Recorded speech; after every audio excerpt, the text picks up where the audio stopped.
Se você quer entender sobre a jornada do cadeirante, acompanha comigo nesse vídeo.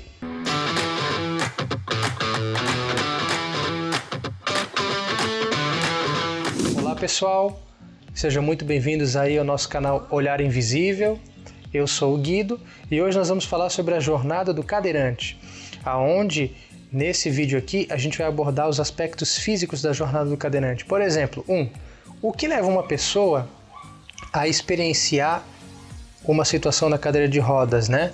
2. Quais são os impactos que essa pessoa vai enfrentar durante a sua experiência na cadeira de rodas, né? Esses impactos podem ser impactos no trabalho, impactos de mobilidade, de acessibilidade, né?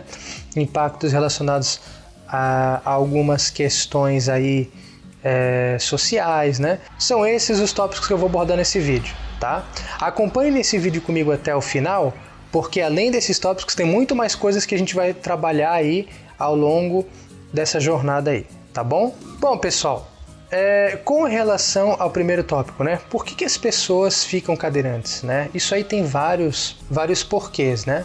Para a gente poder começar a explorar essa área, a gente vai começar da base, né? Eu prometo que isso vai ser uma base assim bem simples, tá? Não vai ser nada muito complicado, não. Mas só para a gente poder partir de um princípio aí, que é o seguinte: todos nós aqui, né?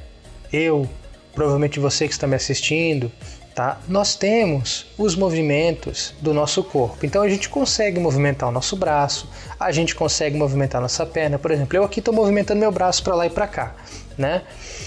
Eu consigo movimentar minha perna quando eu caminho, né? E você também consegue, tá? Por que isso acontece? Isso acontece porque o nosso cérebro consegue mandar uma informação e essa informação elétrica vai chegar até o meu braço e meu braço vai se mexer. Por exemplo, quando eu quero levantar meu braço assim, ó, né, para cima, o que o meu cérebro fez? Meu cérebro deu um comando, esse comando chegou até meu braço e levantou meu braço, certo? Quando eu preciso levantar minha perna para caminhar, né, ou quando eu quero esticar a perna, quando eu quero fazer qualquer outro movimento, o que acontece, gente?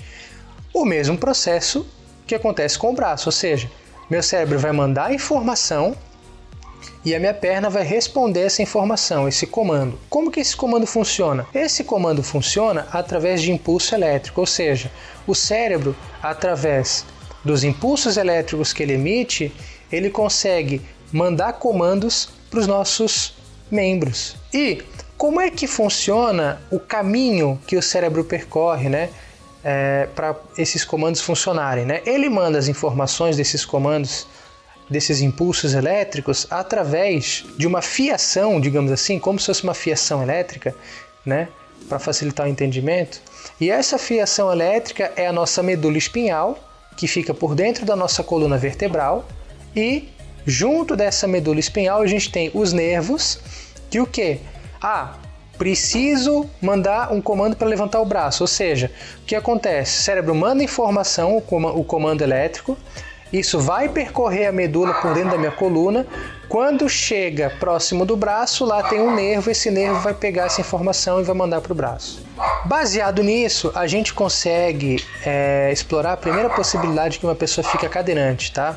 Se você, por exemplo, sofre um acidente de carro, tá? E nesse acidente de carro acontece uma lesão nessa medula espinhal. Essa lesão na medula espinhal pode fazer com que esse sinal elétrico não chegue até o seu membro inferior, até a sua perna. Eu vou dar um exemplo para vocês, tá? Vocês que escutam música aí no fone de ouvido, quando, por exemplo, você está lá com fone de ouvido e esse fone de ouvido tem fio, e de repente uma parte desse fio se rompe do fone de ouvido. Aí o que acontece? Quando uma parte do fio se rompe, ou você deixa de escutar de um lado e só fica com o outro lado, ou o fone inteiro para de funcionar, dependendo do tipo de ruptura do fio do fone. Por quê? Quando esse fio se rompe, aquele sinal elétrico que está vindo do computador ou da sua caixa de som, que vai transmitir o sinal para o fone, como o fio está rompido, o sinal não consegue chegar no fone e o fone não consegue reproduzir o som. Então é basicamente isso que acontece, tá? Isso pode acontecer por acidente, pode acontecer por má formação, às vezes a pessoa nasce com uma má formação na medula. Outra coisa que pode acontecer é um problema no próprio cérebro, né? Ou seja, porque o que eu quero dizer com problema no próprio cérebro? Às vezes você pode ter um problema no cérebro e esse problema no cérebro pode fazer com que o cérebro tenha dificuldade de mandar esse sinal, que é um sinal motor, né, elétrico, que movimenta os membros, para a medula. Então o que acontece? Em vez do que o problema ser na própria fiação, pensa que o problema é na fonte. Como assim problema na fonte? Eu tenho lá um transformador, né? Esse transformador eu vou usar para ligar o meu computador e de repente esse transformador dá problema, né? Ele não liga mais. Como ele não liga mais, a fonte não consegue mandar o sinal para o fio fazer o computador funcionar. Então é basicamente assim que acontece. Como funciona a questão dos impactos, né, que a pessoa fica como cadeirante, né? Porque se a pessoa fica cadeirante, ela vai precisar de certas adaptações, né, na sua casa, ela vai ter que ter adaptação no trabalho, né? Porque se ela não tem essas adaptações, ela esbarra numa barreira de acessibilidade que se chama barreira arquitetônica. O que é uma barreira arquitetônica? É uma barreira, por exemplo, no qual a pessoa vai ter problemas, né? Esses problemas podem ser problemas parciais ou totais, que podem fazer com que a pessoa tenha mais dificuldade ou não consiga frequentar um local. Por exemplo, imagina que eu sou uma pessoa cadeirante e que eu preciso chegar até meu local de trabalho, até a empresa que eu trabalho. Só que aí, a empresa que eu trabalho, eu preciso subir escada e a empresa não tem elevador, por exemplo.